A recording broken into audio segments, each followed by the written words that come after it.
മൂവുലകിനും നാഥനായി സ്വർലോകരുടെയും ഭൂലോകരുടെയും അധോലോകരുടെയും സകല മുഴങ്കാലും മടങ്ങുവാൻ യോഗ്യനായ നമ്മുടെ കർത്താവായ യേശുക്രിസ്തുവിന്റെ നാമത്തിലുള്ള സ്നേഹവും അഭിവാദനങ്ങളും ഏവർക്കും ആദരവോടെ അറിയിക്കുന്നു. ക്രിസ്തുയേശുവിലൂടെ നമ്മളെ സ്നേഹിച്ച, തൻ്റെ രക്തത്താൽ നമ്മുടെ പാപങ്ങളെ പോക്കിയ പിതാവായ ദൈവത്തിന്, യേശുക്രിസ്തുവിലൂടെ നമ്മെ വീണ്ടെടുത്ത, തന്നോട് നമ്മെ സമാധാനത്തിലാക്കിയ പിതാവായ ദൈവത്തിന് തന്നെ ഞാൻ സ്തോത്രവും സ്തുതിയും അർപ്പിക്കുന്നു. വെറും മൺകീടങ്ങളായിരുന്ന നമ്മെ തന്നോട് അനുരൂപരാക്കി തൻ്റെ സ്വന്തം സാദൃശ്യത്തിലും സ്വരൂപത്തിലും സൃഷ്ടിപ്പാൻ അവിടുത്തേക്ക് പ്രസാദമായി. ഭൂമിയിലെ പൊടിയായിരുന്ന നാം ഇന്ന് സ്രഷ്ടാവിൻ്റെ മക്കൾ എന്ന് വിളിക്കപ്പെടുന്ന ശ്രേഷ്ഠകരമായ പദവിയിലേക്ക് ഉയർത്തപ്പെട്ടിരിക്കുന്നു. ദൈവത്തിന് സ്തോത്രം.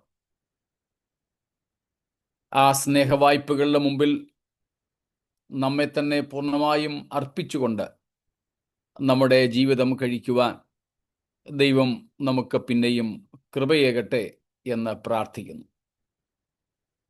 നമ്മൾ എബ്രായ ലേഖനം 2-ാമത്തെ അധ്യായം 1 മുതൽക്ക് 4 വരെയുള്ള വാക്യങ്ങൾ കഴിഞ്ഞ ചില ആഴ്ചകളായിട്ട് ചിന്തിച്ചതിന് ശേഷം കഴിഞ്ഞ 2 ദിവസങ്ങളായി, ഇന്നലെയും മിനിയാന്നുമായി 5 മുതൽക്കുള്ള വാക്യങ്ങൾ ധ്യാനിച്ചു വരികയാണല്ലോ.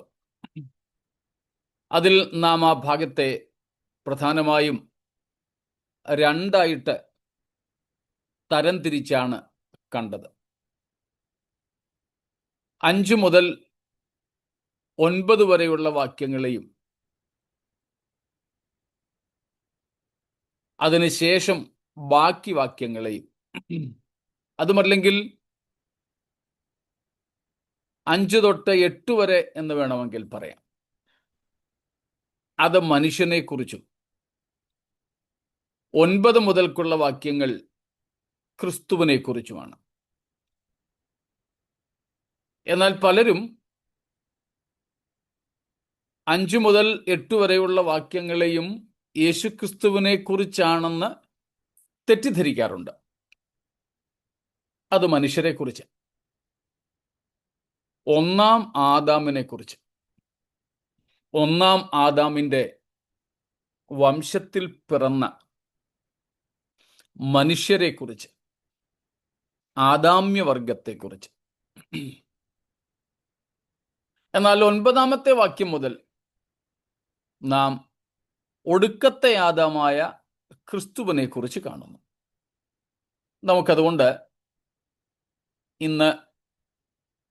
ഇന്നലെ വരെ നമ്മൾ അതിൻ്റെ ഒരു ബാഹ്യചിത്രമാണ് കണ്ടുകൊണ്ടിരുന്നത്, ഒരു ഔട്ട്ലൈൻ. അതിൽ പ്രധാനപ്പെട്ട വിഷയങ്ങളെ നമ്മൾ എടുത്തെടുത്ത് പഠിക്കുകയുണ്ടായി. ഇനി വിശദീകരണങ്ങളിലേക്ക് നമ്മൾ പോവുകയാണ്. അതുകൊണ്ട് ഇന്ന് നമുക്ക് എബ്രായ ലേഖനം 2-ാം അധ്യായം 5 തൊട്ട് 8 വരെയുള്ള വാക്യങ്ങൾ വായിക്കാം. Hebrews 2:5, 6, 7 and 8. നാം പ്രസ്താവിക്കുന്ന ഭാവി ലോകത്തെ അവൻ ദൂതന്മാർക്കല്ലല്ലോ കീഴ്പ്പെടുത്തിയത്. എന്നാൽ മനുഷ്യനെ നീ ഓർക്കേണ്ടതിന് അവൻ എന്ത്? മനുഷ്യപുത്രനെ സന്ദർശിക്കേണ്ടതിന് അവൻ എന്തുമാത്രം? നീ അവനെ ദൂതന്മാരെക്കാൾ അല്പം മാത്രം താഴ്ത്തി തേജസ്സും ബഹുമാനവും അവനെ അണിയിച്ചിരിക്കുന്നു. നിന്റെ കൈകളുടെ പ്രവൃത്തികൾക്ക് നീ അവനെ അധിപതിയാക്കി സകലവും അവന്റെ കാൽ കീഴാക്കിയിരിക്കുന്നു എന്ന് ഒരുവൻ ഒരിടത്ത് സാക്ഷ്യം പറയുന്നു. സകലവും അവന് കീഴാക്കിയതിൽ ഒന്നിനെയും കീഴ്പ്പെടുത്താതെ വിട്ടിട്ടില്ല. എന്നാൽ ഇപ്പോൾ സകലവും അവന് കീഴ്പ്പെട്ടതായി കാണുന്നില്ല. സ്തോത്രം. നമ്മൾ ഇതിനോടകം മനസ്സിലാക്കിയതുപോലെ ഇത് മനുഷ്യരെക്കുറിച്ചുള്ള പ്രസ്താവനയാണ്. മനുഷ്യരെക്കുറിച്ചുള്ള പ്രസ്താവന. ദൈവത്തിൻ്റെ സ്വരൂപത്തിലും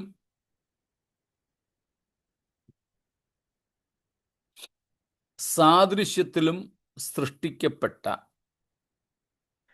പൊടിയിൽ നിന്നും ദൈവം നിർമ്മിച്ച് മൂക്കിൽ ജീവശ്വാസം ഊതി ജീവനുള്ള ദേഹിയാക്കി തീർത്ത മനുഷ്യജാതിയെക്കുറിച്ചുള്ള പരാമർശം. നമ്മൾ ആദ്യത്തെ ദിവസം കണ്ടതുപോലെ ഇവിടെ ദൈവം മനുഷ്യനെ സൃഷ്ടിച്ചപ്പോൾ ദൈവത്തിൻ്റെ ഉദ്ദേശം എന്തായിരുന്നു എന്ന് നമുക്ക് മനസ്സിലാക്കാം. അല്ലെങ്കിൽ ദൈവം മനുഷ്യനെ തൻ്റെ സൃഷ്ടിയുടെ ആരംഭത്തിങ്കൽ എങ്ങനെയാണ് സൃഷ്ടിച്ചതെന്ന് നമുക്കവിടെ കാണാം. 2, ആ മനുഷ്യന് ഇപ്പോൾ എന്ത് ഭവിച്ചിരിക്കുന്നു എന്നതും അവിടെ പറഞ്ഞിട്ടുണ്ട്. 3, ഭാവിയിൽ ഈ മനുഷ്യന് എന്ത് സംഭവിക്കും, അല്ലെങ്കിൽ ഈ മനുഷ്യൻ എന്താകും എന്നുള്ള കാര്യവും ഈ വാക്യങ്ങളിലുണ്ട്.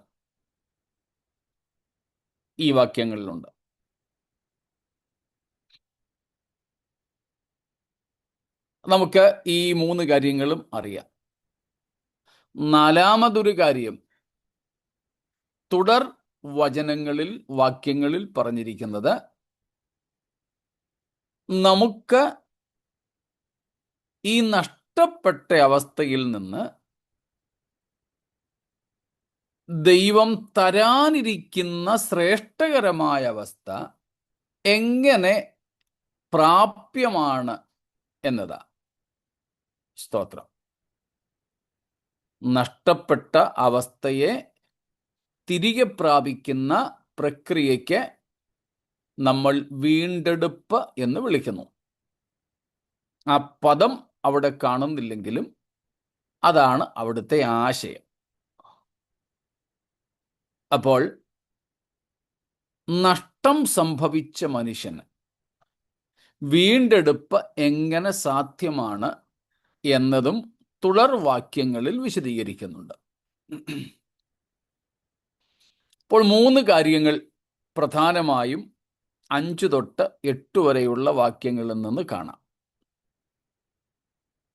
ദൈവം മനുഷ്യനെ ആദിയിങ്കൽ എങ്ങനെ സൃഷ്ടിച്ചു, original divine intention four man, the original creation of man, how man was created.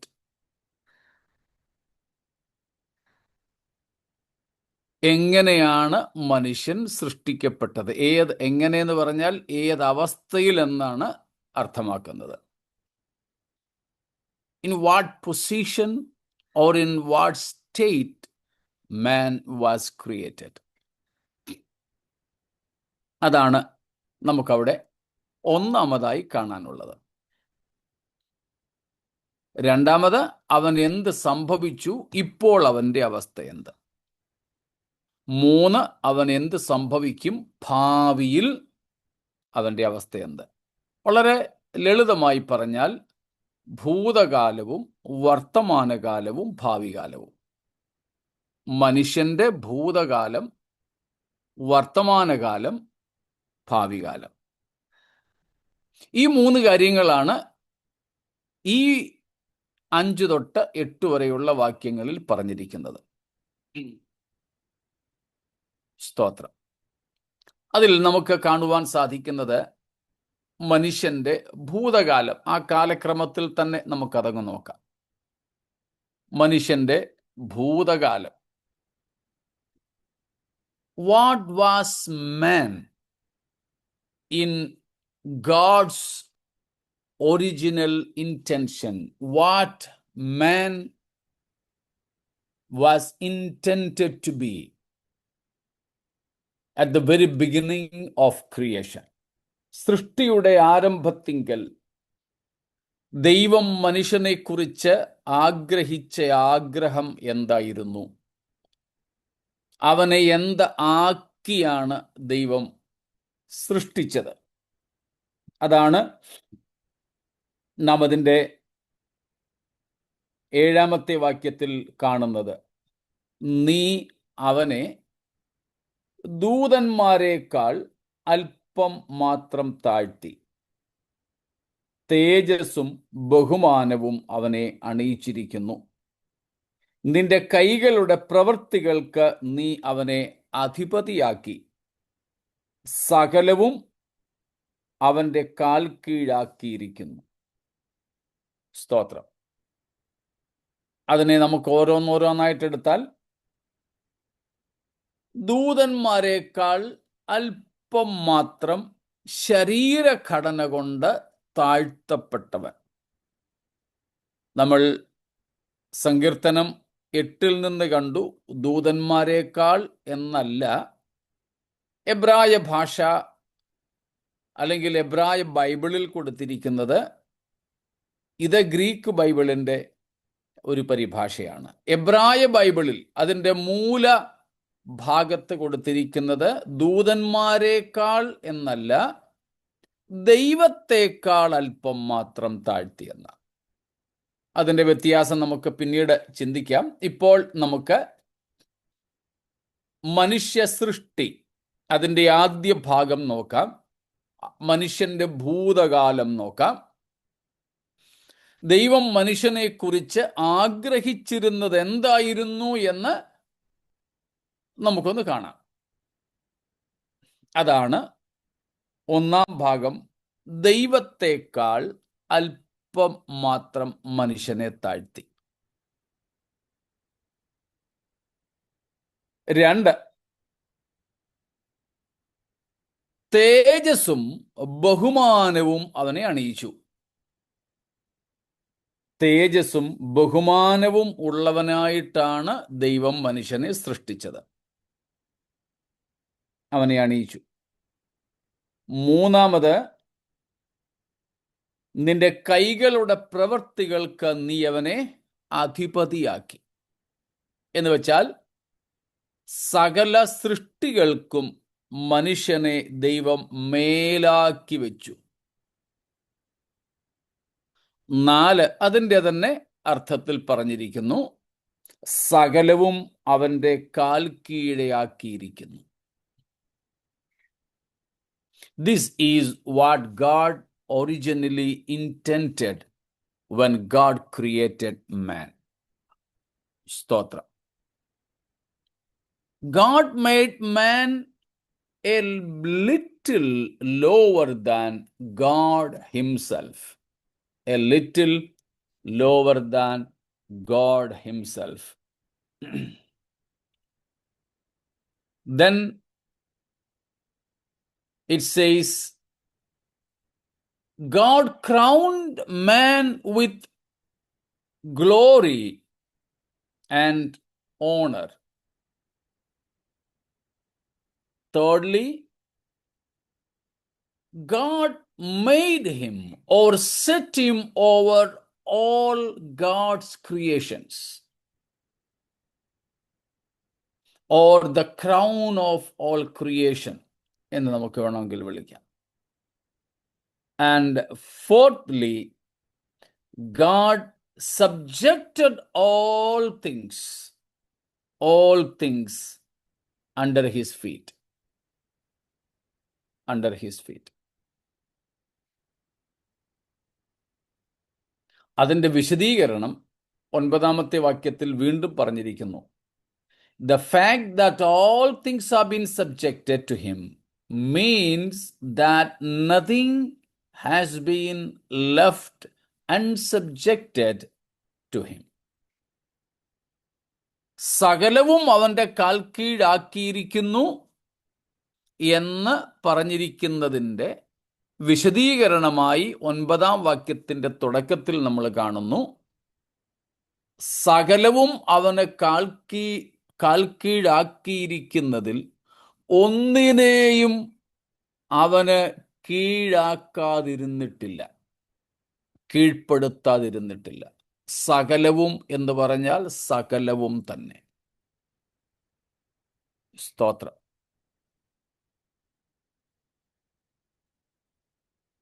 ഇതാണ് മനുഷ്യന്റെ ഭൂതകാലം. ദൈവം മനുഷ്യനെ സൃഷ്ടിച്ചപ്പോൾ ആഗ്രഹിച്ചത്, മനുഷ്യനെ കുറിച്ചുള്ള ദൈവത്തിന്റെ സ്വപ്നം, the very dream of God for man, from the very beginning of his creation. No, even before his creation.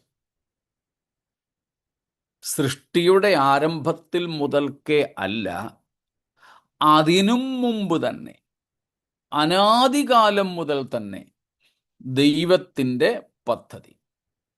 സ്തോത്രം. അപ്പോൾ മനുഷ്യനെ കുറിച്ചുള്ള ഈ ദൈവീക പദ്ധതികൾ ദൈവം തയ്യാറാക്കിയത് എപ്പോഴാണെന്ന് നമുക്കറിയാമല്ലോ. അനാദികാലത്താണ്. അതിനുള്ള പല പ്രയോഗങ്ങൾ നമ്മൾ കണ്ടിട്ടുണ്ട്. അനാദികാലം, ലോകസ്ഥാപനത്തിന് മുമ്പേ, ലോക സൃഷ്ടിക്ക് മുമ്പേ, സകല കാലത്തിനും മുമ്പേ എന്നൊക്കെയുള്ള ചില പ്രയോഗങ്ങൾ. In the eternity past, or before the foundation of the world. Otherwise, 1 Corinthians 2 verse 7 says, before the creations. Titus 1 verse 2 says, before time began, before all ages. അപ്പോൾ ദൈവം മനുഷ്യനെ കുറിച്ച് ഈ പദ്ധതി തയ്യാറാക്കിയത് എപ്പോൾ? സകല കാലത്തിനും മുമ്പേ, സകല സൃഷ്ടിക്കും മുമ്പേ, ലോകത്തിൻ്റെ അടിസ്ഥാനമിടുന്നതിന് മുമ്പേ, അനാദിയിൽ. ആ അനാദിയിൽ ദൈവത്തിൻ്റെ പ്രഖ്യാപനം നമുക്ക് കേൾക്കാൻ സാധിക്കുന്നുണ്ട്. Even in that eternity past, God purposed all these things and then God declared it. God declared it. We could hear the declaration of God at the very eternity past. എവിടെയാണെന്ന് നമുക്കറിയാമല്ലോ. ദൈവം മനുഷ്യനെ കുറിച്ച് ഇങ്ങനെയെല്ലാമുള്ള പദ്ധതികൾ തയ്യാറാക്കി. അത് അനാദിയിൽ തന്നെ ചെയ്ത കാര്യങ്ങളാണ്. സ്തോത്രം. അനാദിയിൽ തന്നെ. അനാദിയിൽ ദൈവം തയ്യാറാക്കിയ ഈ പദ്ധതികളുടെ പ്രഖ്യാപനവും ദൈവം നടത്തിയിട്ടുണ്ട്. നമ്മൾ കേട്ടിട്ടുണ്ട്. ഒന്ന് ഓർത്തെടുത്താൽ മാത്രം മതി.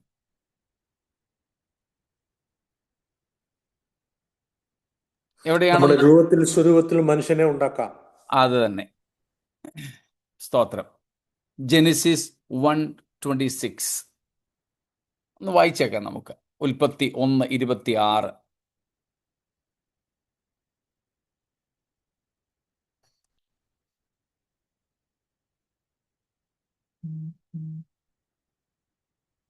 ഉൽപ്പത്തി 1:26. അനന്തരം ദൈവം, നാം നമ്മുടെ സ്വരൂപത്തിൽ നമ്മുടെ സാദൃശ്യപ്രകാരം മനുഷ്യനെ ഉണ്ടാക്കുക, അവർ സമുദ്രത്തിലുള്ള മത്സ്യത്തിന്മേലും ആകാശത്തിലുള്ള പറവജാതിയിന്മേലും മൃഗങ്ങളിന്മേലും സർവഭൂമിയിന്മേലും ഭൂമിയിൽ ഇഴയുന്ന എല്ലാ ഇഴജാതിയിന്മേലും വാഴട്ടെ എന്ന് കൽപ്പിച്ചു. സ്തോത്രം. ഇത് ദൈവത്തിൻ്റെ പ്രഖ്യാപനമാണ്. അനാദിയിൽ നടത്തിയ പ്രഖ്യാപനം, മനുഷ്യ സൃഷ്ടിക്ക് മുമ്പേ നടത്തിയ പ്രഖ്യാപനം. ദൈവം അനാദിയിൽ മനുഷ്യനു വേണ്ടി പദ്ധതിയിട്ടത് ത്രിയേക ദൈവത്തിൻ്റെ സ്നേഹക്കൂട്ടായ്മയിൽ ഇവിടെ പ്രസ്താവിച്ചു. നാം നമ്മുടെ സ്വരൂപത്തിൽ, നമ്മുടെ സാദൃശ്യപ്രകാരം മനുഷ്യനെ ഉണ്ടാക്കുക. പിന്നെ എങ്ങനെ ഉണ്ടാക്കണമെന്ന്, ആരെ ഉണ്ടാക്കണമെന്ന്, മനുഷ്യനെ എങ്ങനെ? നമ്മുടെ സ്വരൂപത്തിലും സാദൃശ്യത്തിലും എന്ന് പറഞ്ഞാൽ ദൈവത്തിൻ്റെ സ്വരൂപത്തിലും സാദൃശ്യത്തിലും. എന്തിനു വേണ്ടി? ഉദ്ദേശം നാം അവിടെ കാണുന്നു. അവൻ അല്ലെങ്കിൽ മനുഷ്യൻ എന്ത് ചെയ്യട്ടെ? സമുദ്രത്തിലുള്ള മത്സ്യത്തിന്മേലും ആകാശത്തിലുള്ള പറവജാതിയിന്മേലും മൃഗങ്ങളിന്മേലും സർവഭൂമിയിന്മേലും ഭൂമിയിൽ ഇഴയുന്ന എല്ലാ ഇഴജാതിയിന്മേലും വാഴട്ടെ എന്ന് കൽപ്പിച്ചു. സ്തോത്രം. ഒരു വാഴ്ച നടത്തുവാൻ ഭൂമിയിലും, അതായത് കരയിലും കടലിലും ആകാശത്തിലുമുള്ള സകല ജീവജാലങ്ങളിന്മേലും ജീവജന്തുക്കളിന്മേലും വാഴുവാൻ വേണ്ടി ദൈവം അനാദിയിൽ തന്നെ മനുഷ്യനു വേണ്ടി പദ്ധതിയിട്ടു. അനാദിയിൽ തന്നെ ദൈവം പദ്ധതിയിട്ടു. അത് മനുഷ്യനെ സൃഷ്ടിക്കും മുമ്പേ ദൈവം പ്രസ്താവിച്ചു, പ്രഖ്യാപിച്ചു.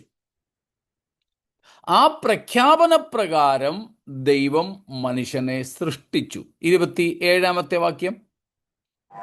ഇങ്ങനെ ദൈവം തന്റെ സ്വരൂപത്തിൽ മനുഷ്യനെ സൃഷ്ടിച്ചു, ദൈവത്തിന്റെ സ്വരൂപത്തിൽ അവനെ സൃഷ്ടിച്ചു, ആണും പെണ്ണുമായി അവരെ സൃഷ്ടിച്ചു. അങ്ങനെ ദൈവം സൃഷ്ടിപ്പ് നടത്തി. സ്തോത്രം. സൃഷ്ടിപ്പ് നടത്തി.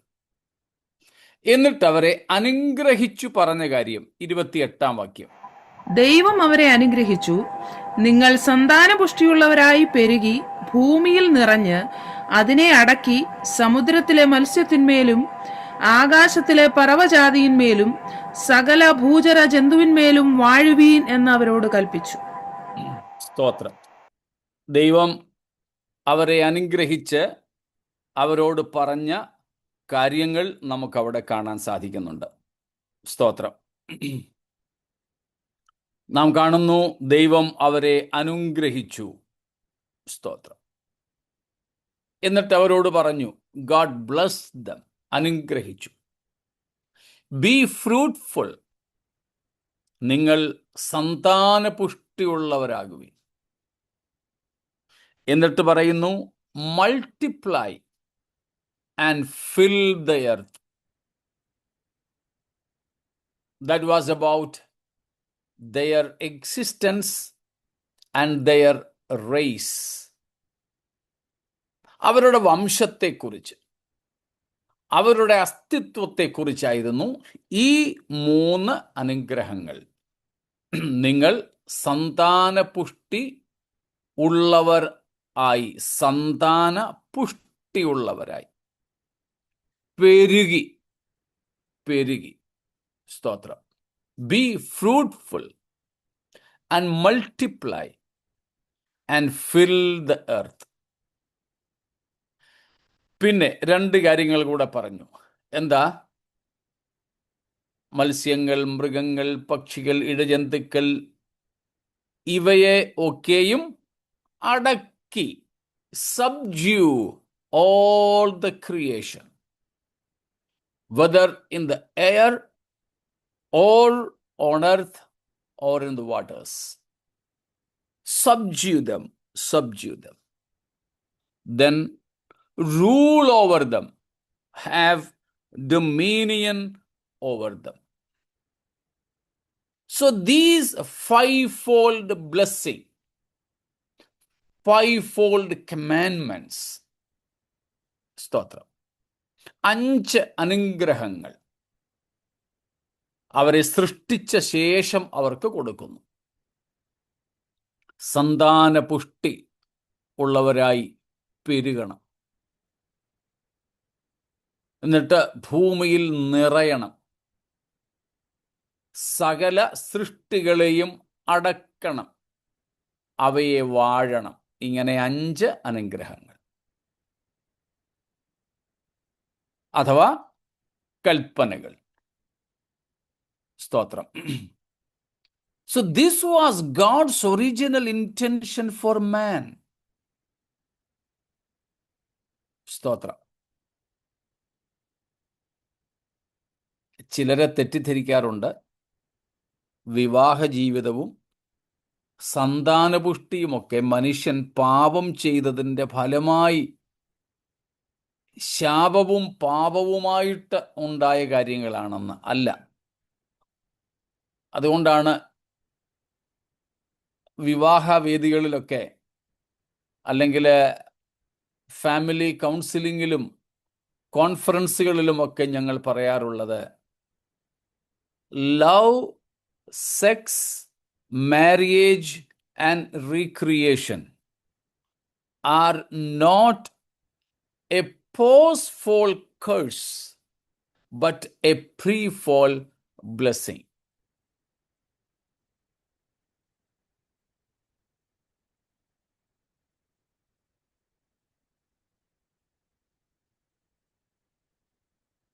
Does man have the ability to fly like bird and swim like fish? അങ്ങനെ വേദപുസ്തകം നമ്മളെ പഠിപ്പിക്കുന്നില്ല.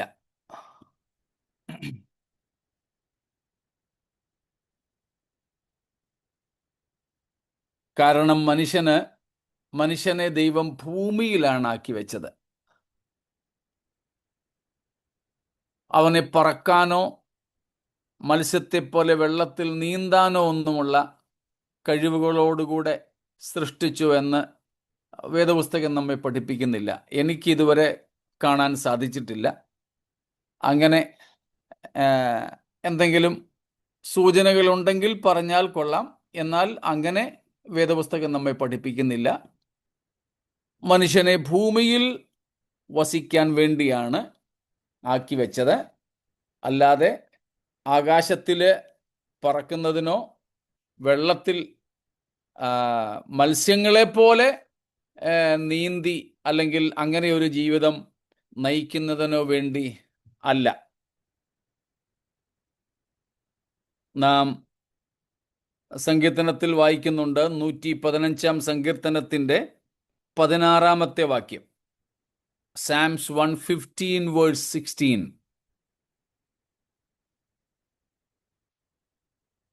115 വാക്യം. The heavens are the Lord's heavens, but the earth he has given to the children of man. Earth has been given to humankind. മനുഷ്യന് ദൈവം നൽകിയിട്ടുള്ളത് ഭൂമിയാണ്. സ്തോത്രം. ഓക്കെ. അങ്ങനെ ചിലർ ഈ ആവേശം മൂത്തൊക്കെ അങ്ങ് പ്രസംഗിച്ചതായിരിക്കും. തിരുവഴുത്തിൽ ഏതായാലും നമുക്ക് അതിന് തെളിവുകളൊന്നുമില്ല. പ്രത്യേകിച്ച് ഭൂമി മനുഷ്യന് ദൈവം കൊടുത്തിരിക്കുന്നു എന്ന് എടുത്ത് ഒന്നിലധികം ഭാഗങ്ങളിൽ പറഞ്ഞിട്ടുണ്ട്. ഇവിടെ മനുഷ്യജാതിക്ക് മുഴുവനുമായിട്ട് ഭൂമി നൽകിയിരിക്കുന്ന കാര്യം പറഞ്ഞിരിക്കുമ്പോൾ ലേവ്യ പുസ്തകം 25 അധ്യായത്തിൽ ഇസ്രായേലിനു വേണ്ടി ഈ ഭൂമിയിലെ ഒരു പ്രത്യേക പ്രദേശം പതിച്ചു കൊടുത്തതിനെ കുറിച്ച് പറയുന്നു. അതുകൊണ്ട് തന്നെ ദൈവം മനുഷ്യനോട്, ഇസ്രായേലിനോട് പറഞ്ഞു, നിങ്ങൾ ഭൂമി ജന്മം വിൽക്കരുത്, അത് എൻ്റേതാണ്. സ്തോത്രം.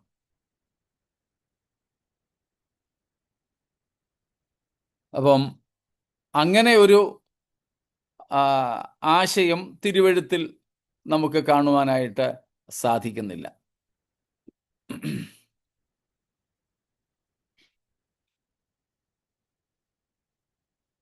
അപ്പൊ ദൈവം മനുഷ്യനെ സൃഷ്ടിച്ചു. സൃഷ്ടിക്കുന്നതിന് മുമ്പേ തൻ്റെ സൃഷ്ടിപ്പിന്റെ ഉദ്ദേശം പ്രഖ്യാപിച്ചു. അത് പിതൃപുത്ര പരിശുദ്ധാത്മാവാം ത്രിയേക ദൈവത്തിൻ്റെ തമ്മിലുള്ള ഒരു പ്രസ്താവനയായിരുന്നു. അത് നമുക്ക് വേണ്ടി എഴുതി തന്നിരിക്കുന്നു എന്ന് മാത്രമേ ഉള്ളൂ. വേറെ ആരോടും പറഞ്ഞതല്ല. കാരണം വേറെ ആരും അവിടെ ഇല്ലായിരുന്നു. അന്ന് ദൈവം മാത്രമേ ഉള്ളൂ. ആ പറഞ്ഞതുപോലെയും ദൈവം പദ്ധതിയിട്ടതുപോലെയും ദൈവത്തിൻ്റെ സമയം പൂർണ്ണമായപ്പോൾ മനുഷ്യനെ സൃഷ്ടിച്ചു.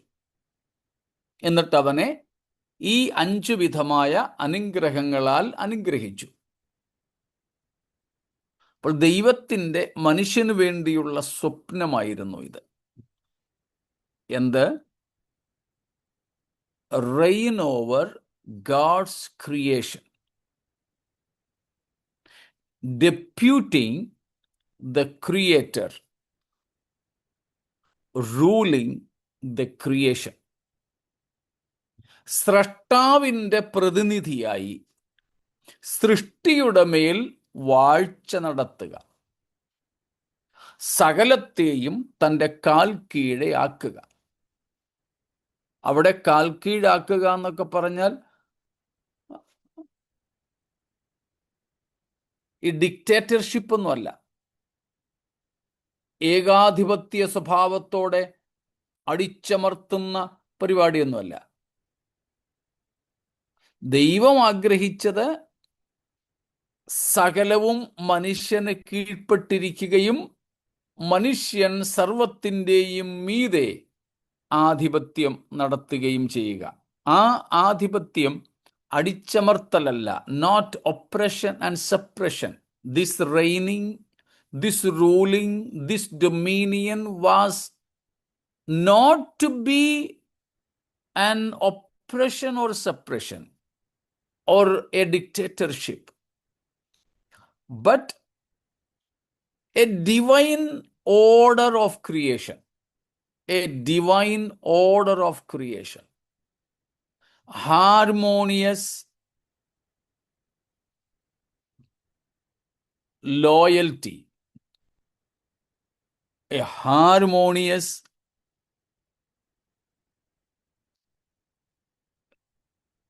a hierarchy of creation, divine order. ഇത് അടിച്ചമർത്തലല്ല, ഏകാധിപത്യം നടപ്പിലാക്കുന്നത് പോലെയുള്ള പരിപാടിയല്ല. സൃഷ്ടിയിന്മേൽ ദൈവം നിയമിച്ചാക്കിയ ഒരു വ്യവസ്ഥയായിരുന്നു ഇത്. സൃഷ്ടിയുടെ മേൽ ദൈവം നിയമിച്ച ഒരു വ്യവസ്ഥ. ആ വ്യവസ്ഥയിൽ എല്ലാം അതാതിൻ്റെ സ്ഥാനത്ത് സ്വസ്ഥമായിരിക്കുന്നു. അങ്ങനെയായാൽ അവിടെ അടിച്ചമർത്തലില്ല, കീഴ്പ്പെടുത്തലില്ല, അവിടെ വല്യേട്ടൻ മനോഭാവമില്ല, ഇൻഫീരിയോറിറ്റി കോംപ്ലക്സ്, അയ്യോ ഞാൻ താണവനാണെന്നുള്ള ബോധം, അപകർഷതാബോധമില്ല. എല്ലാം ദൈവം അതാതിൻ്റെ സ്ഥാനത്ത് ഓരോന്നിനെ വെച്ചേക്കുന്നു. അതാത് ആ നിലകളിൽ മുൻപോട്ട് പോകുന്നു. This is divine creational order. അത് ആരും ലംഘിക്കുന്നില്ല. അങ്ങനെയാകുമ്പോൾ തന്നെ സ്വാഭാവികമായി ദൈവം ഉദ്ദേശിച്ച ആ ഒരു ക്രമം സകല സൃഷ്ടിയിലും ഉണ്ടാകുന്നു. ഇപ്പോൾ തന്നെ സൂര്യ, ചന്ദ്ര, നക്ഷത്രാദികൾ, ഭൂമി ഉൾപ്പെടുന്ന അഖിലാണ്ടം, ബ്രഹ്മാണ്ടം, ഇതിനെ മുഴുവനും ദൈവം ഓരോ ഭ്രമണപഥത്തിലാക്കി വെച്ചു. അന്നു മുതൽ ഇന്നു വരെ ലംഘിക്കരുതാത്ത രീതിയിൽ അവയെല്ലാം ഓടിക്കൊണ്ടിരിക്കുന്നു. അവയ്ക്ക് തമ്മിൽ ഒരു അഭിപ്രായ വ്യത്യാസങ്ങളോ ഉച്ചനീചത്വങ്ങളോ ഒന്നുമില്ല. ദൈവം കൽപ്പിച്ചാക്കിയ ഭ്രമണപഥങ്ങളിലൂടെ സൂര്യനെങ്കിൽ സൂര്യൻ, അല്ല നമുക്കറിയാവുന്ന സൂര്യനേക്കാൾ അനേകം മടങ്ങ് വലിപ്പമുള്ള വേറെ സൂര്യന്മാരുണ്ട്. ഇതുവരെ അതിൻ്റെ പലതിൻ്റെയും പ്രകാശം ഭൂമിയിൽ എത്തിയിട്ടില്ല. അത്രയ്ക്കും വലിയ ആകാര വലിപ്പമുള്ള സൂര്യന്മാർ, ഭൂമിയിൽ നിന്നും അത്രയ്ക്കും അകന്നു നിൽക്കുന്ന ഗോളങ്ങളുണ്ട്. എന്നാൽ ഇവയെല്ലാം അതിൻ്റെ ക്രമത്തിൽ ഇങ്ങനെ പോയിക്കൊണ്ടിരിക്കുന്നു. ഗഡ്ബഡി, പ്രശ്നം, കുഴച്ചിലുണ്ടായത് ഇവിടെ ഭൂമിയിലാണ്.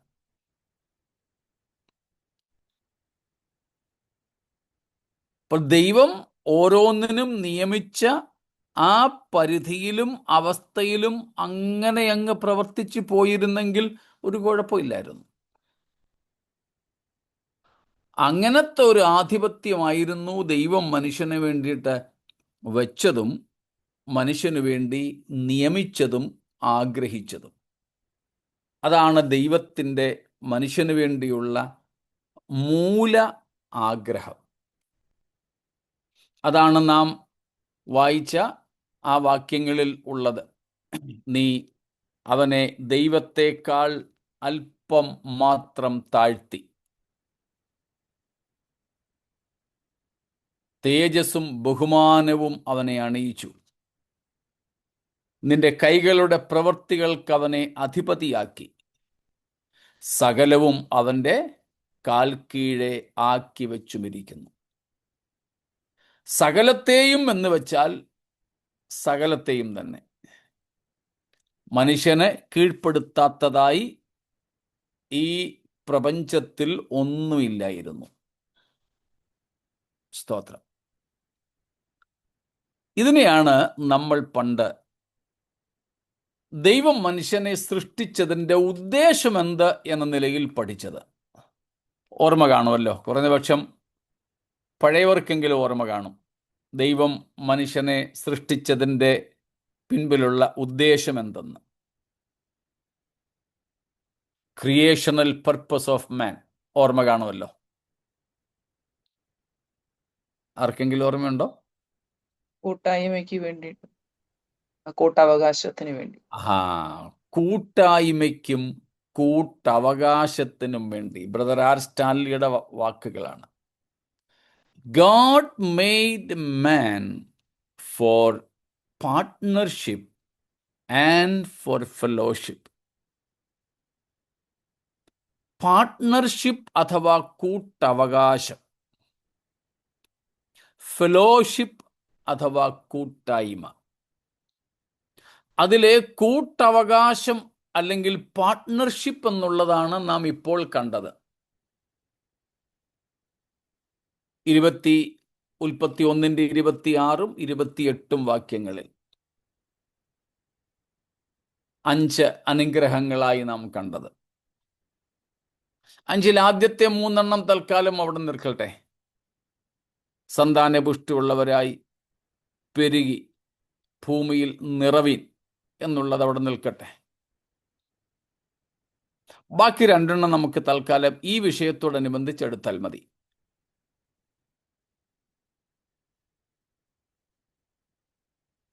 Have dominion and subdue. അടക്കി വാഴുവിൻ, അടക്കി വാഴുവിൻ. ആ അടക്കി വാഴുക എന്നതാണ് നമ്മൾ ദൈവത്തിൻ്റെ കൂട്ടവകാശം, പാർട്ട്ണർഷിപ്പ് എന്നതുകൊണ്ട് അർത്ഥമാക്കുന്നത്. സ്രഷ്ടാവായ ദൈവത്തിന് സകല സൃഷ്ടിയിന്മേലും അധികാരമുണ്ട്, കർത്തൃത്വമുണ്ട്, അവകാശമുണ്ട്. The Creator has the right, authority and dominion over the entire creation. because he is creator. ദൈവം സ്രഷ്ടാവ് എന്ന നിലയിൽ സകല സൃഷ്ടിയുടെ മേലും അവകാശമുണ്ട്, അധികാരമുണ്ട്. അവയെ മുഴുവനും തൻ്റെ കാൽ കീഴുമാക്കിയിരിക്കുന്നു. ആ ദൈവത്തിന് സൃഷ്ടിയുടെ മേലുള്ള അവകാശങ്ങളെ നടപ്പിലാക്കാൻ വേണ്ടിയിട്ട് ദൈവത്തിൻ്റെ പ്രതിനിധിയായിട്ട് ദൈവം മനുഷ്യനെ സൃഷ്ടിക്കുകയായിരുന്നു. സ്തോത്രം. Man had to represent the Creator God before the whole of the creation and exercise the right and authority, power and performance of that Creator God on behalf of him. സ്രഷ്ടാവായ ദൈവത്തിൻ്റെ പകരക്കാരനായി ദൈവത്തിന് സൃഷ്ടിയുടെ മേലുള്ള സകല ശക്തിയും അധികാരവും അവകാശവും വിനിയോഗിക്കുക എന്നതായിരുന്നു മനുഷ്യനെക്കുറിച്ചുള്ള ദൈവത്തിൻ്റെ ഉദ്ദേശം. Partnership. But to exercise that representation and relationship and authority and power, what was the prerequisite? He may have fellowship with, companionship with God. അങ്ങനെ സ്രഷ്ടാവായ ദൈവത്തിൻ്റെ പകരക്കാരനായി സൃഷ്ടിയുടെ മേൽ സകല ശക്തിയും അധികാരവും വിനിയോഗിക്കണമെങ്കിൽ ഈ മനുഷ്യന് സ്രഷ്ടാവുമായി വളരെ അടുത്ത കൂട്ടായ്മ, സ്നേഹബന്ധമുണ്ടായിരിക്കണമായിരുന്നു. അതുകൊണ്ടാണ് നമ്മൾ ഫെലോഷിപ്പ് എന്ന് പറഞ്ഞത്. Until and unless this man was in sweet communion with God, he could not exercise this authority. ദൈവത്തോട് കൂട്ടായ്മയിൽ കഴിയുന്നിടത്തോളം, വെറും കൂട്ടായ്മയല്ല, ഹാർമോണിയസ് ഫെലോഷിപ്പ്, രമ്യമായ കൂട്ടായ്മയിൽ കഴിയുന്നിടത്തോളം മാത്രമേ ദൈവത്തെ പ്രതിനിധാനം ചെയ്യുവാൻ മനുഷ്യന് അധികാരമുണ്ടായിരുന്നുള്ളൂ. ദൈവത്തോടുള്ള രമ്യമായ കൂട്ടായ്മയിൽ കഴിയുന്നിടത്തോളം മാത്രമേ ദൈവത്തിൻ്റെ അധികാരം സൃഷ്ടിയുടെ മേൽ നടത്താനും ദൈവത്തെ പ്രതിനിധാനം ചെയ്യുവാനും മനുഷ്യന് കഴിയുമായിരുന്നുള്ളൂ.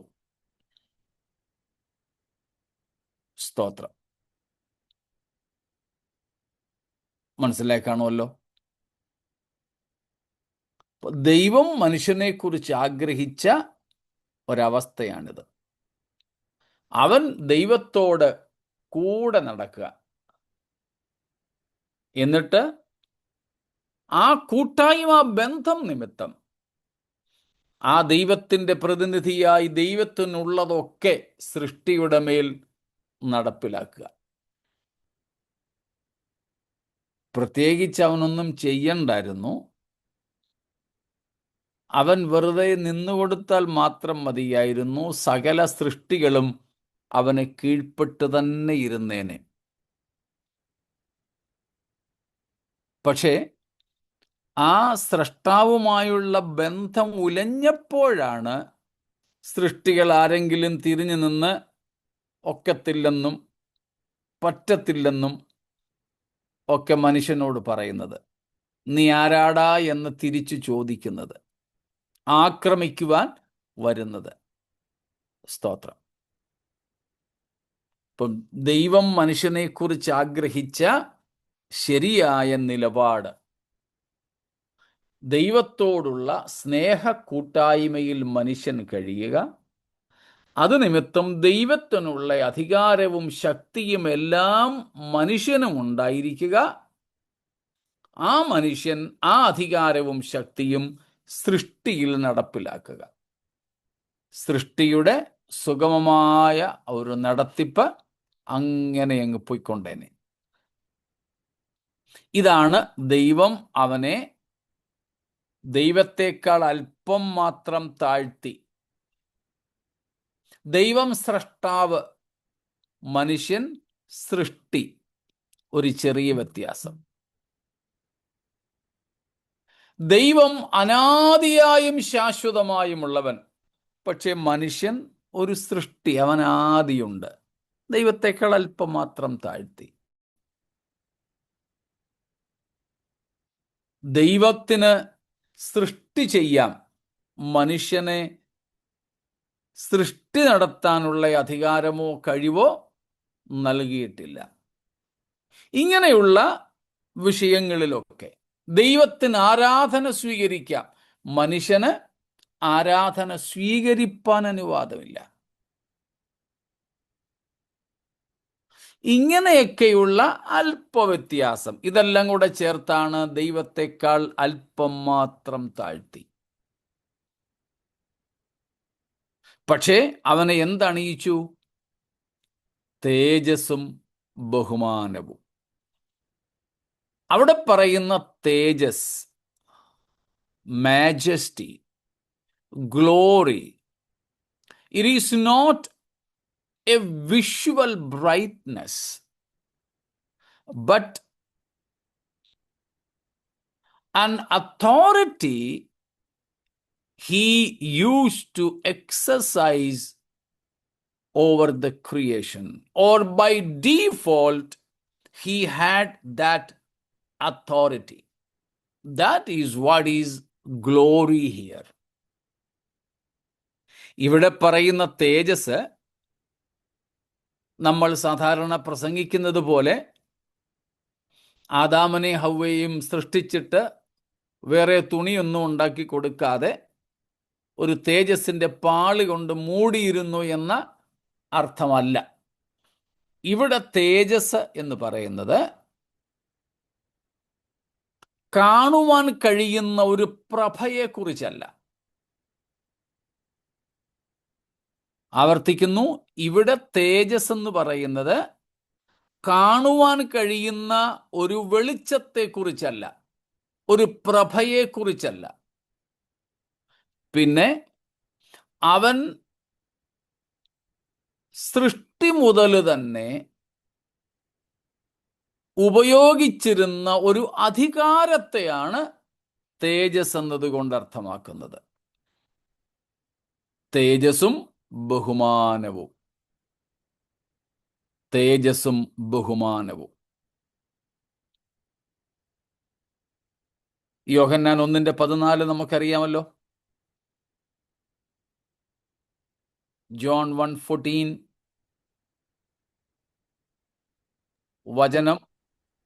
വചനം ജഡമായി തീർന്നു, കൃപയും സത്യവും നിറഞ്ഞവനായി നമ്മുടെ ഇടയിൽ പാർത്തു. ഞങ്ങൾ അവന്റെ തേജസ് പിതാവിൽ നിന്ന് ഏകജാതനായവന്റെ തേജസ്സായി കണ്ടു. ഏത് തേജസ്? അത് ഞങ്ങൾ അവന്റെ തേജസ് പിതാവിങ്കൽ നിന്ന് ഏകജാതനായവന്റെ തേജസ്സായി കണ്ടു. യേശുവിൻ്റെ ചുറ്റിനും ഓറാവല്ലോ ഉണ്ടായിരുന്നോ? നമ്മൾ പടത്തിലൊക്കെ കാണുന്നത് പോലെ യേശുവിൻ്റെ മറിയയുടെ ഒക്കെ തലയുടെ ചുറ്റിനും വൃത്താകൃതിയിൽ ഒരു പ്രകാശ വലയം, അതിനെയാണ് പൊതുവെ ഓറ എന്ന് പറയുന്നത്. ചിലരൊക്കെ വരുമ്പോൾ ചിലരൊക്കെ പറയാറുണ്ടല്ലോ, ഒരു പോസിറ്റീവ് എനർജി എന്നൊക്കെ.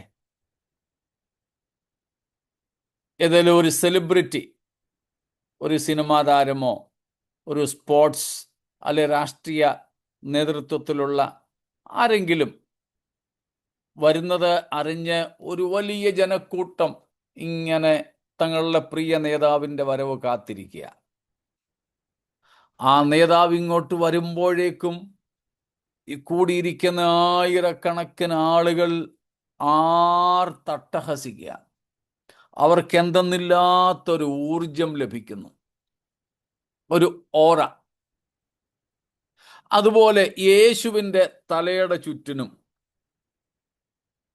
യേശുവിൻ്റെ നടക്കുന്നതിന് ചുറ്റിനും അങ്ങനെയും കാണാൻ വല്ല പ്രകാശവലയങ്ങളും ആർക്കെങ്കിലും കാണാൻ സാധിച്ചോ? മറുരൂപമലയിൽ വെച്ച് ശിഷ്യന്മാർ 3 പേര് കണ്ട ആ തേജസ്കരണം ഒഴികെ മറ്റെന്തെങ്കിലും വെളിച്ചം, തേജസ് യേശുവിനെ സമീപിച്ചവർക്ക് കാണാൻ സാധിച്ചിട്ടുണ്ടോ?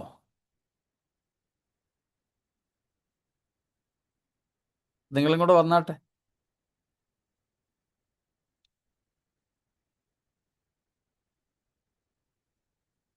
കാണാൻ സാധിച്ചിട്ടില്ല, പക്ഷെ ശക്തി പുറപ്പെട്ടെന്ന് ചിലടത്ത് പറയുന്നുണ്ട്.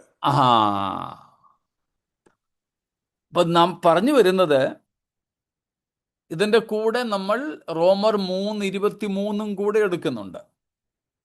നമുക്ക് മനഃപാഠമായ വാക്യമാണ് റോമൻസ് 3:23. ഒരു വ്യത്യാസവുമില്ല, എല്ലാവരും പാപം ചെയ്തു ദൈവ തേജസ് ഇല്ലാത്തവരായി തീർന്നു.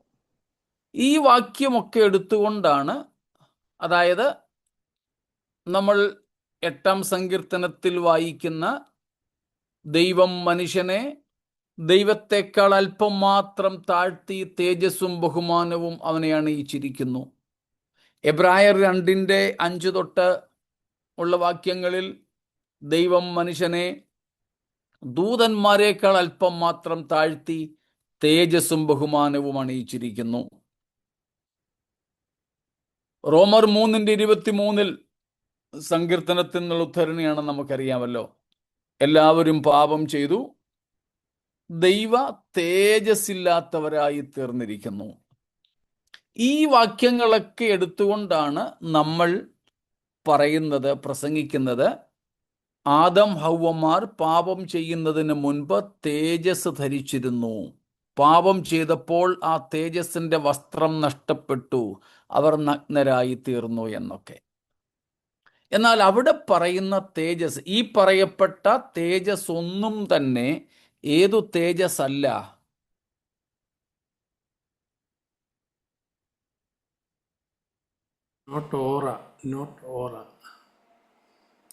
നമ്മൾ പറയുന്ന വെളിച്ചമല്ല, ഒരു പ്രകാശമല്ല. അങ്ങനെ ഒരു തേജസ് അല്ല അവർ ധരിച്ചിരുന്നത്, അല്ലെങ്കിൽ അവർക്കുണ്ടായിരുന്നത്. ദൈവം അവരെ അണിയിപ്പിച്ചത്. അതിനുവേണ്ടിയാണ് നമ്മൾ യോഹന്നാൻ 1:14 എടുത്തത്. ഞങ്ങൾ യേശുക്രിസ്തുവിൻ്റെ തേജസ്സിനെ പിതാവായ ദൈവത്തിങ്കൽ നിന്ന് തൻ്റെ ഏകജാതനായവന്റെ തേജസ്സായിട്ട് കണ്ടു. നമ്മൾ ഈ പറയുന്നത് പോലെയുള്ള പ്രകാശകിരണങ്ങളൊന്നും യേശുവിൽ നിന്ന് പുറപ്പെട്ടില്ല. അങ്ങനെ ഒന്നും കാണാൻ ആർക്കും കഴിഞ്ഞില്ല, മറുരൂപമലയിലെ അനുഭവം ഒഴിച്ച്. എന്നാൽ യോഹന്നാൻ പറയുന്നു, ഞങ്ങൾ അവന്റെ തേജസ് കണ്ടു. പത്രോസ് പറയുന്ന തേജസ് മറുരൂപമലയിലെ തേജസ്. യോഹന്നാൻ ഇവിടെ പറയുന്ന തേജസ് മറുരൂപമലയിലേതല്ല. ഞങ്ങൾ അവന്റെ തേജസ് കണ്ടു. ആ തേജസ് എന്താ? The authority and power Jesus exercised on this earth over natural powers, over spiritual world, or not spiritual world, actually spirit world, and over diseases and so on. ശിഷ്യന്മാര് കണ്ട, യേശുവിൻ്റെ ചുറ്റും നിന്നവർ കണ്ട തേജസ് ഏത് തേജസ്സാണ്? പിതാവായ ദൈവത്തിൽ നിക്ഷിപ്തമായിരിക്കുന്ന ശക്തിയും അധികാരവും യേശു ഉപയോഗിക്കുന്നതാണ് അവർ കണ്ടത്.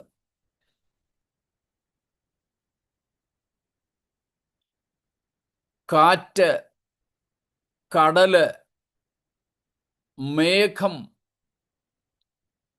മരണം തുടങ്ങിയുള്ള നാച്ചുറൽ പവേഴ്സ്, പ്രകൃതി ശക്തികളിന്മേൽ, ദുരാത്മാക്കളുടെ മണ്ഡലങ്ങളിന്മേൽ, സ്പിരിറ്റ് വേൾഡ് എന്നതിനാ പറഞ്ഞത്, രോഗത്തിൻ്റെ മേൽ, അങ്ങനെയുള്ള പ്രകൃതി ശക്തികളിന്മേലും സാത്താന്യ ശക്തികളിന്മേലും ആത്മമണ്ഡലത്തിലും ശാരീരിക മേഖലകളിലുമെല്ലാം യേശുക്രിസ്തു പിതാവായ ദൈവത്തിനുള്ള അധികാരവും ശക്തിയും പ്രയോഗിച്ചു.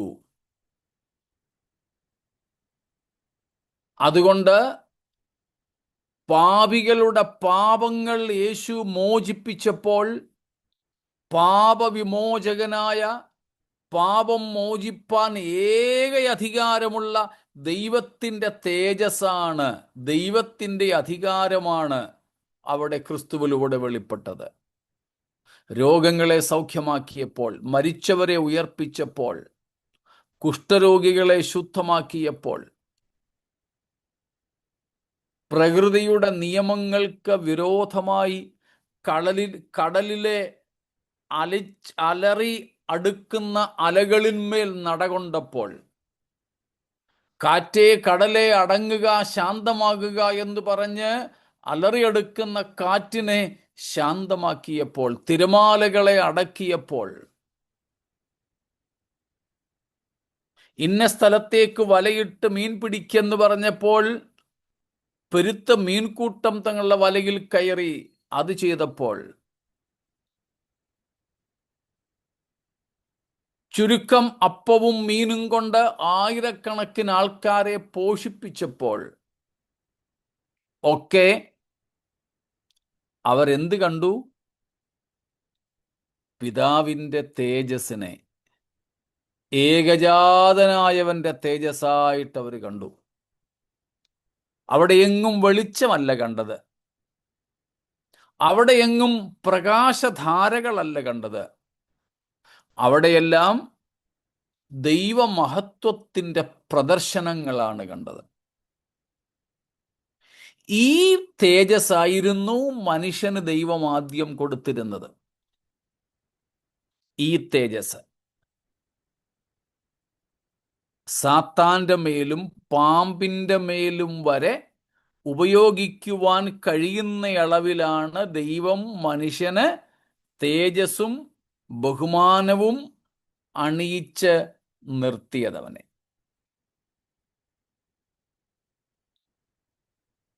ഇത്രയും കാര്യങ്ങൾ മനസ്സിലായോ? ദൈവം മനുഷ്യനെ ദൈവത്തെക്കാൾ അല്പം മാത്രം താഴ്ത്തി തേജസ്സും ബഹുമാനവും അവനെ അണിയിച്ചു എന്ന് പറഞ്ഞതിൻ്റെ അർത്ഥം, ആ തേജസ് എന്തല്ലെന്നും എന്താണെന്നും വ്യക്തമാണോ?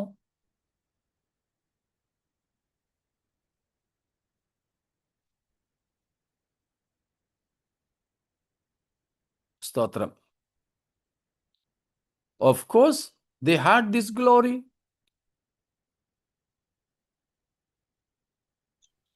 ആദാമിനും ഹവ്വായ്ക്കും തേജസ് ഇല്ലായിരുന്നു, അവർക്ക് വസ്ത്രമില്ലായിരുന്നല്ലോ. വസ്ത്രമില്ലായിരുന്നു, അവർ ഇരുവരും നഗ്നരായിരുന്നു എന്ന് എഴുതിയേക്കുന്നത്. ഏതെങ്കിലും തേജസ് കൊണ്ട് അത് മറക്കണ്ടേ? നഗ്നത വേണ്ട, അവർക്ക് ലജ്ജ തോന്നിയില്ല എന്നാണ് എഴുതിയിരിക്കുന്നത്. തിന്മയെക്കുറിച്ച് അറിവില്ലാതിരുന്ന അവർക്ക് അതിലൊരു തിന്മയും കാണാൻ അവർക്ക് സാധിച്ചിരുന്നില്ല.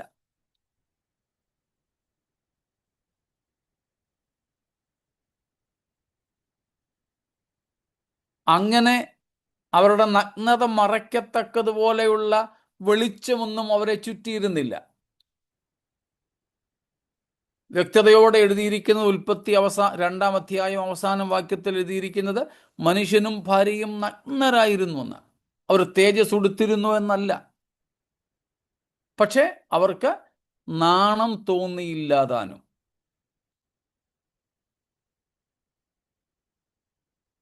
അതുപോലെ തന്നെ പാപം ചെയ്തപ്പോൾ അവരുടെ തേജസ് ഉരിഞ്ഞു പോയതായിട്ട് നമ്മൾ കാണുന്നില്ല. അവർക്ക് നാണം തോന്നിയെന്നേ ഉള്ളൂ. അതുവരെ തോന്നാതിരുന്നത് പാപം ചെയ്തപ്പോൾ അവർക്ക് തോന്നി. കാരണം നന്മ തിന്മകളെ തിരിച്ചറിയുന്ന അവസ്ഥയിലേക്ക് അവരെത്തി. ഇപ്പം നമ്മുടെ ഇടയിൽ ഒരു കുഞ്ഞ് അല്ലെങ്കിൽ പ്രായമായ ഒരാൾ തന്നെ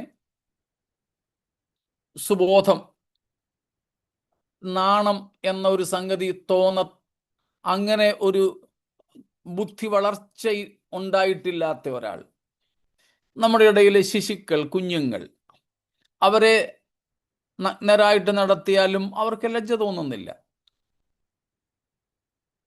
കാരണം തിന്മയെക്കുറിച്ച് അവർക്ക് അറിവില്ല. മുതിർന്നവർ അങ്ങനെ നടക്കുന്നവരുണ്ട്. ഞാൻ കേട്ടിട്ടുണ്ട്, നമ്മുടെ ശരീരത്തിലെ പൊട്ടാസ്യം തോന്നല്ലേ, അളവ് കൂടുകയോ കുറയുകയോ ചെയ്താൽ തന്നെ മതി നമ്മൾ സുബോധമില്ലാത്തവരെ പോലെ ഇടപെടുമെന്ന്. അപ്പം തിന്മ അറിയാഞ്ഞ ഒരു കാലത്ത് അവർക്ക് അത് ലജ്ജാകരമായിരുന്നില്ല എന്ന് മാത്രം. എന്നാൽ ദൈവം അവരെ അണിയിച്ചിരുന്ന തേജസ്സും ബഹുമാനവും, തേജസ് മാത്രമല്ല ബഹുമാനവും, ആരിൽ നിന്ന് ആ ബഹുമാനം അവർക്ക് ലഭിച്ചിരുന്നത്? From God. From the creation. സകല സൃഷ്ടികളും അവനെ ബഹുമാനിച്ചിരുന്നു. സകല സൃഷ്ടികളും. ദൈവവും ദൈവത്തിൻ്റെ മകൻ എന്ന നിലയിൽ, ദൈവത്തോട് കൂട്ടായ്മയുള്ള ആളെന്ന നിലയിൽ ബഹുമാനിച്ചിരുന്നു. തീർച്ചയായും ഭാര്യ ഭർത്താക്കന്മാരോട് പറയുന്നത് പോലെ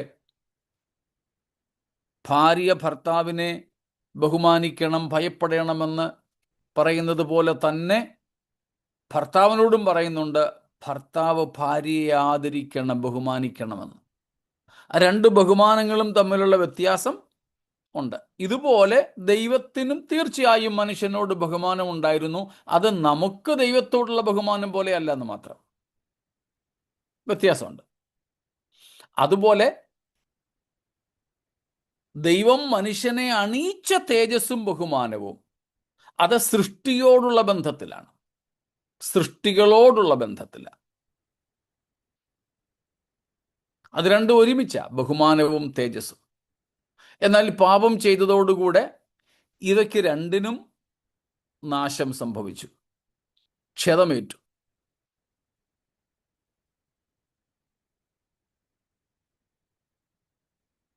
സ്തോത്രം. അതേക്കുറിച്ച് നമുക്ക് കൂടുതൽ കർത്താവിൻ്റെ ഓരോ താമസിച്ച് നാളെ ചിന്തിക്കാം. സമയം ആയതുകൊണ്ട് ഇന്നങ്ങ് നിർത്തിക്കൊള്ളട്ടെ. ഈ നഷ്ടപ്പെട്ടു പോയ തേജസ്സും ബഹുമാനവും കർത്താവായ യേശുവിലൂടെ നമുക്ക് തിരികെ പ്രാപിക്കാം. സ്തോത്രം. അതുകൊണ്ടാണ് കർത്താവ് പറഞ്ഞത്, ഉയർത്തെഴുന്നേറ്റ് യേശു പറഞ്ഞു, മർക്കോസ് 16 മുതൽക്കുള്ള വാക്യങ്ങളിൽ, വിശ്വസിക്കുന്നവരാൽ ഈ അടയാളങ്ങൾ നടക്കും. പ്രകൃതിയുടെ മേൽ, പൈശാചിക ലോകത്തിൻ്റെ മേൽ ഒക്കെ യേശുക്രിസ്തുവിൽ വിശ്വസിച്ച് വീണ്ടെടുപ്പ് പ്രാപിക്കുന്ന ഭക്തന് അധികാരം നടത്തുവാൻ ദൈവം അനുവദിക്കുന്നു. അതിൻ്റെ പൂർണ്ണ അളവിൽ 1000 ആണ്ട് വാഴ്ചയിൽ നമുക്ക് കാണുവാൻ സാധിക്കും. സ്തോത്രം. ആ ഭാഗങ്ങളിലേക്ക് കർത്താവ് വന്നില്ലെങ്കിൽ നമുക്ക് നാളെ എത്താം. കർത്താവായ യേശുവിലൂടെ നഷ്ടപ്പെട്ടതെല്ലാം തിരികെ പ്രാപിപ്പാൻ ദൈവം നമുക്ക് വഴിയൊരുക്കിയിരിക്കുന്നു.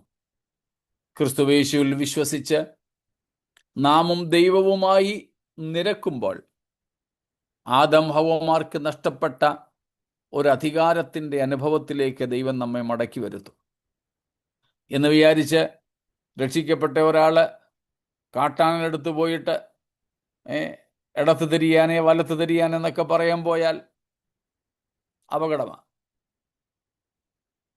മർക്കോസ് 16 വിശ്വസിക്കുന്നവരാൽ ഈ അടയാളങ്ങൾ നടക്കും, അവർ സർപ്പങ്ങളെ പിടിച്ചെടുക്കും എന്ന് പറഞ്ഞ വാക്യം ഒക്കെ എഴുതിയിട്ട് നമുക്കറിയാം, പാശ്ചാത്യ ലോകത്ത് പലരും പാമ്പിനെയൊക്കെ എടുത്ത് തോളിലിട്ടുകൊണ്ട് പള്ളിയിൽ പോയതും പാട്ടുപാടുന്നതിനിടയ്ക്ക് പാമ്പ് കടിച്ച് അവിടെ തന്നെ വീണ് മരിച്ചതുമൊക്കെ. അതൊന്നുമല്ല ഇവിടുത്തെ അർത്ഥം. സ്തോത്രം. എന്നാൽ ദൈവവുമായുള്ള നമ്മുടെ ബന്ധം പുനഃസ്ഥാപിക്കുമ്പോൾ നമുക്ക് ഈ ഭൂമിയിൽ ദൈവത്തിൻ്റെ പ്രതിനിധികളായി നിന്നുകൊണ്ട് ദൈവിക അധികാരം ഉപയോഗിക്കുവാനായിട്ട് സാധിക്കും. അത് ഒരു പെർഫോമൻസിന് വേണ്ടി ചെയ്യുന്ന പരിപാടിയല്ല. സ്തോത്രം. ആ കാര്യങ്ങളിലേക്ക് നമുക്ക് പിന്നീട് കടക്കാം. നമുക്ക് പ്രാധാന്യമുള്ളത് നഷ്ടപ്പെട്ടു പോയ ബന്ധത്തിലേക്ക് ദൈവത്തോട് അടുക്കുക എന്നുള്ളതാണ്. അതിനുവേണ്ടി നമുക്ക് നമ്മെ സമർപ്പിക്കാം. ഈ വചനങ്ങളാൽ ദൈവം നമ്മെ അനുഗ്രഹിക്കുമാറാകട്ടെ.